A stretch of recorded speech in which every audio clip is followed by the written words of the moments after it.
आप चाय का कप हाथ में लिए खड़े हैं और कोई आपको धीरे से भी धक्का दे देता है तो आपके कप से चाय छलक जाती है। अगर आपसे पूछा जाए कि आपसे कप से चाय क्यों छलकी तो आपको चाय की बात चल रही है, सुनिए। चाय की बात चल रही है भाई, जरा ध्यान से आ रही है। तो चाय उन्हीं को मिलेगी जिन्होंने सुना है, उन्हीं को मिलेगी जो ध्यान से सुनेंगे। उनसे पूछा जाएगा, दोबारा सुनाओ। नहीं अभी चाय है ना इसमें, क्योंकि आपके कप से चाय छलक जाती है। अगर आपसे पूछा जाए कि आपके कप से क्या छलका तो आपका उत्तर होगा क्योंकि फलाने ने मुझे धक्का दिया। गलत उत्तर है ये। सही उत्तर ये है कि आपके कप में चाय थी इसलिए वो छलकी। आपके कप से वही छलकेगा जो उसमें है। इसी तरह जब जिंदगी में लोगों के व्यवहार से हमें धक्के लगते हैं तो उस समय हमारी वास्तविकता ही झलकती है, वास्तविकता ही छलकती है। आपका सच उस समय तक सामने नहीं आता जब तक आपको धक्का ना लगे। तो देखना यह है कि जब आपको धक्का लगा तो क्या छलका। धैर्य, मौन, स्वाभिमान, निश्चितता, कृतज्ञता, मानवता, गरिमा या क्रोध, पागलपन, ईर्ष्या, द्वेष, घृणा और कड़वाहट इत्यादि। अब निर्णय आपके वश में है, चुन लीजिए कि आपको क्या छलकाना है। तो जो अंदर है वही चल गया। वही छलकेगा। एक कोर्स के दौरान एक छात्र कक्षा में सो गया। जब उसकी नींद खुली तो उसने देखा कि प्रोफेसर ने व्हाइट बोर्ड पर 2 समस्याएं लिखी हुई हैं। वो चूंकि सो गया था तो उसको मालूम नहीं था कि ये क्यों लिखा है। उसने सोचा ये हमारे लिए होमवर्क होगा। उसने नोटबुक में नोट किया और घर चला गया। जब उसने उन समस्याओं को हल करने की कोशिश करी तो वो उसे बहुत कठिन लगी, लेकिन उसने हार नहीं मानी। घंटों लाइब्रेरी में बैठकर रेफरेंस बुक्स की माध्यम से उसने उसकी मदद से अध्ययन किया और अंततः वह एक समस्या को हल करने में सफल हो गया, भले ही ये काफ़ी चुनौतीपूर्ण था। अगली कक्षा में जब प्रोफेसर ने होमवर्क के बारे में नहीं पूछा तो वो चकित हुआ और उसने खड़े होकर पूछा, सर आपने पिछले लेक्चर में दिए गए असाइनमेंट के बारे में तो कुछ पूछा ही नहीं। प्रोफेसर ने उत्तर दिया, असाइनमेंट? लेकिन मैंने तो वो खाली उदाहरण के तौर पे लिखे थे जिन्हें अभी तक वैज्ञानिक हल नहीं कर पाए हैं। ये विशेष बात है कि उन्होंने वो 2 समस्याएं लिखी थी जिन्हें अभी तक कोई सॉल्व नहीं कर पाया है। छात्र चौंक गया, लेकिन मैंने तो उसमें से एक को हल कर लिया है और इस पर मैंने 4 पेपर भी लिखे हैं। उसकी इस उपलब्धि को बाद में मान्यता मिली और कोलंबिया विश्वविद्यालय में उसके लिखे पेपर आज भी प्रदर्शित हैं। इस कहानी में सबसे महत्वपूर्ण बात यह है कि छात्र ने यह नहीं सुना था कि इन समस्याओं का कोई हल नहीं है। उसने सिर्फ ये माना कि ये कठिन प्रश्न हैं जिन्हें हल करना ज़रूरी है और उसने पूरे मन से उसे हल करने की कोशिश की और सफल भी हुआ। अब ये हमें ये समझाता है कि उन लोगों की बात मत सुनो जो तुम्हें ये कहते हैं कि तुम यह नहीं कर सकते। आज की पीढ़ी अक्सर निराशा और नकारात्मकता से घिरी रहती है और कुछ लोग जानबूझकर दूसरों के बीच असफलता के और हार के बीज बोते जाते हैं। तो उनकी बात मत सुनिए और किसी भी स्थिति को स्वीकार करने के लिए आप अगर तैयार हैं तो हर समस्या का सॉल्यूशन यहीं पर है। चाहे वो कितनी कठिन और है नहीं आगे लिखते हैं वो, आसपास के लोगों से मिलते रहा करो, उनकी थोड़ी खैर खबर भी रखा करो। जाने कौन कितने अवसाद में जी रहा है, पता नहीं कौन बस फलों को गिन रहा है। इसके साथ क्या चल रहा है? सही बात है। कभी निकलो अपने घरौंदों से, औरों के आशियाने में भी जाया करो। कभी कभी अपने पड़ोसियों की कुंडी तुम बेवजह ही खटखटाया। पता चला कल सब भैया के यहाँ।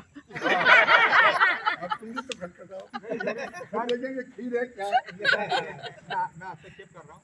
शिराते साहब को मैंने निवेदन किया था एक बार कि हम 2-3 लोगों की टीम बनाएं और एक हफ्ते में एक बार या किसी को जबरदस्ती कुछ मत सिखाना।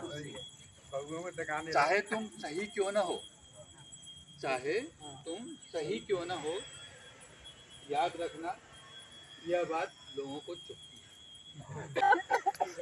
मदद तभी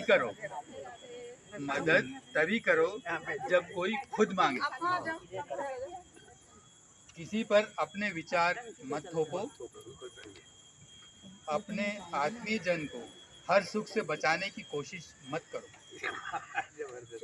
बस उन्हें दिल से प्यार करो, क्योंकि आप जब जबरदस्ती कोशिश करेंगे तो नेचुरली सामने वाला आदमी भागेगा। अपनी बीमारी, पड़ोसियों, सरकार या रिटायरमेंट की शिकायत मत करना। मतलब अपनी बीमारी का या सरकारी कोई रिटायरमेंट से रिलेटेड या किसी भी तरह की कोई शिकायत मत करना। बहुत बड़ी बात है। कभी झगड़ालू या कड़वे मत बनना। बच्चों से कृतज्ञता की उम्मीद मत रखना। बच्चे कभी एहसान फरामोश नहीं होते, लेकिन हम माँ बाप गलती करते हैं जब उनसे कृतज्ञता की उम्मीद करते हैं। इस प्रकार की बातें मत करना कि मेरे जमाने में मैंने तुम्हारे लिए सब कुछ किया, मैं बड़ा हूँ इसलिए मुझे ज़्यादा पता है। यह सुनकर अक्सर लोग अच्छा महसूस नहीं करते।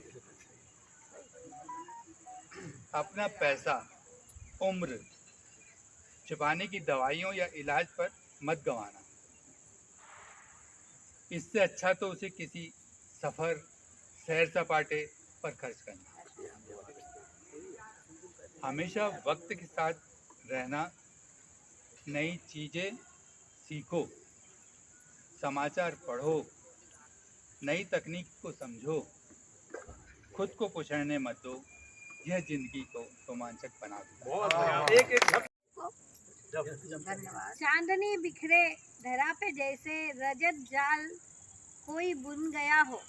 शीतल पवन की मीठी फुसफुसाहट मन का हर कोना सुन गया हो। भीनी सी सुगंध हवाओं में घुली भक्ति की धारा बहती जाए। माँ लक्ष्मी के चरणों में दीपक सौभाग्य की ज्योति जगमगाए। खेतों में ओस की मोती झलके, आकाश में उजली चादर ताने, प्रकृति मुस्कुराए इस निशा में।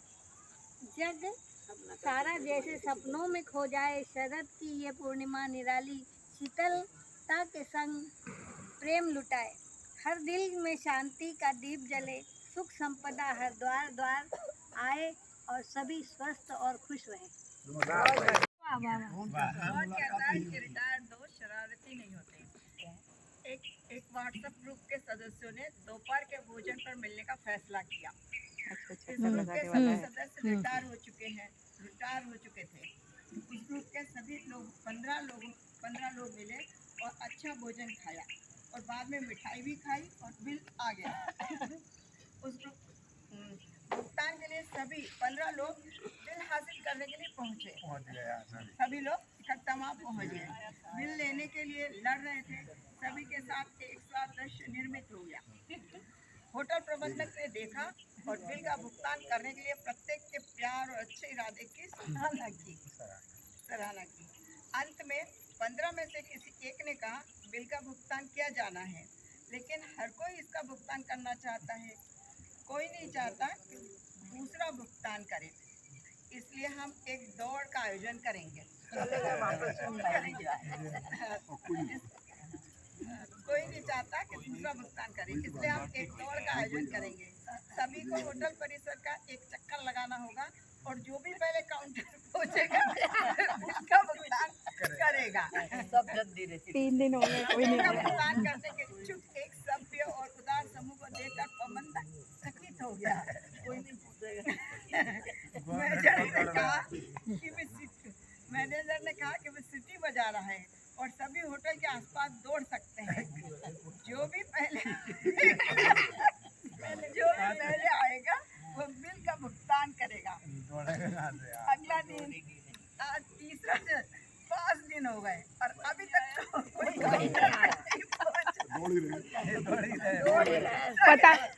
पता किया जाए कौन सा होटल था, हम भी चलते हैं। उससे अब कम साल मुझे जीना है, यह समझ आने के बाद मुझ में थोड़े से परिवर्तन आए हैं। वो परिवर्तन क्या है? बहुत बढ़िया। वो हम बताएंगे आपको कि आए हैं कि नहीं आए हैं। किसी प्रियजन की विदाई से अब मैंने रोना छोड़ चुका, क्योंकि आज नहीं तो कल मेरी बारी है। नहीं होता पर वो। नंबर 2 पे आते हैं। अगर मेरी विदाई अचानक हो जाती है तो मेरे बाद लोगों का क्या होगा, यह सोचना भी छोड़ दिया है, क्योंकि मेरे जाने के बाद कोई भूखा नहीं रहेगा, कोई मेरी संपत्ति को छोड़ने का या दान करने वाला नहीं रहेगा।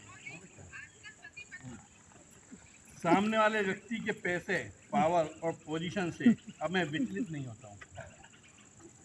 खुद के लिए सबसे अधिक समय निकालता हूँ।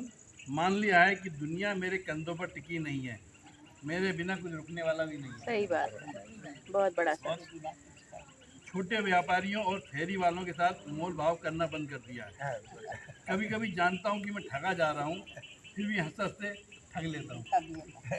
होता है, कबाड़ उठाने वालों को फटी या खाली तेल की डिब्बी वैसे ही दे देता हूँ।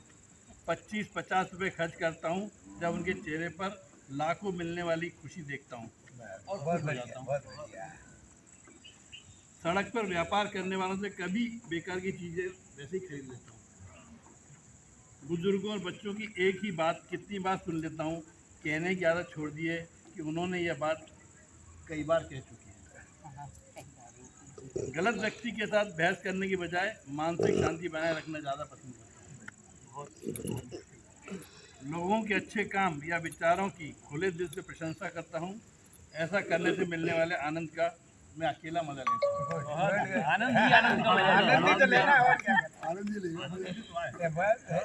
ब्रांडेड कपड़ों, मोबाइल या अन्य किसी ब्रांडेड चीज़ से व्यक्तित्व का मूल्यांकन करना छोड़ दिया है। व्यक्तित्व विचारों से निखरता है, ब्रांडेड चीज़ों से नहीं। मैं ऐसे लोगों से दूरी बनाए रखता हूं जो अपनी बुरी आदतों और जड़ मान्यताओं को मुझ पर थोपने की कोशिश करते हैं। अब उन्हें सुधारने की कोशिश नहीं करता, क्योंकि कई लोगों ने पहले से कर दिया है। जब भी कोई मुझे जीवन की दौड़ में पीछे छोड़ने के लिए चालें खेलता है तो मैं शांत रहकर उसे रास्ता दे देता हूँ। आखिरकार ना तो मैं जीवन की प्रतिस्पर्धा में हूँ, ना ही मेरा कोई प्रतिद्वंदी है। मैं वही करता हूँ जिससे मुझे आनंद आता है। लोग क्या सोचेंगे, क्या कहेंगे, इसकी चिंता छोड़ चुका हूँ। 4 लोगों को खुश रखने के लिए अपना मन मारना छोड़ दिया। सही बात। 5 स्टार होटल में रहने के बजाय प्रकृति के करीब जाना पसंद करता हूँ। जंक फूड की बजाय बाजरे की रोटी और आलू की सब्जी में संतोष पाने लगा। अपने ऊपर हजारों रुपए खर्च करने के बजाय किसी ज़रूरतमंद के हाथ में 500-1000 रुपये देने का आनंद लेना सीख गया हूँ। और हर किसी की मदद पहले भी करता था, पर अब तो और ज़्यादा ही करता हूँ। बहुत बढ़िया। गलत के सामने सही साबित करने की बजाय मौन रहना अच्छा है। बोलने के बजाय चुप रहना अच्छा है। खुद से प्यार करने लगा। मैं बस इस दुनिया का यात्री हूँ। मैं अपने साथ केवल वह प्रेम, आदर और मानवता ही ले जा सकूँगा जो मैंने बांटी है। यह मेरे मन ने भी स्वीकार कर लिया है। बिल्कुल। मेरा शरीर मेरे माता पिता का दिया हुआ है। आत्मा परम कृपालु प्रकृति का दान है और नाम फाइबा का दिया हुआ है।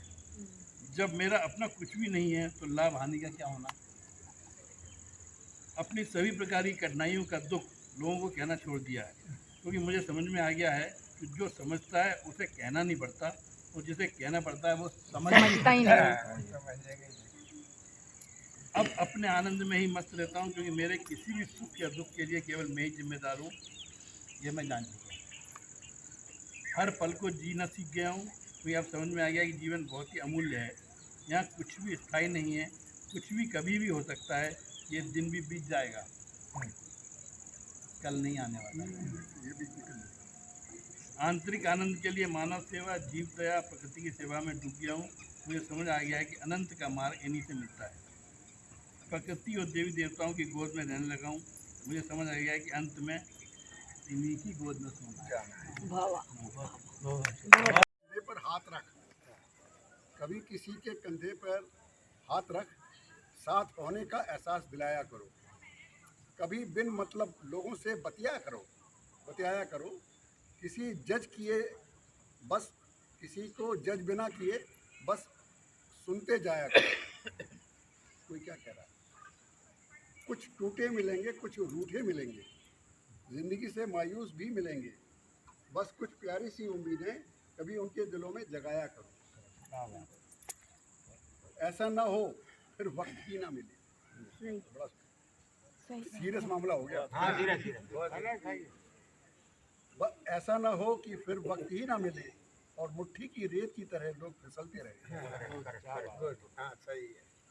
यूं वक्त बेवक्त ही सही लोगों को गले पे लगाया करो, बेवजह कुंडी खटखटाया करो। ये है आज शरद की रात है भाई,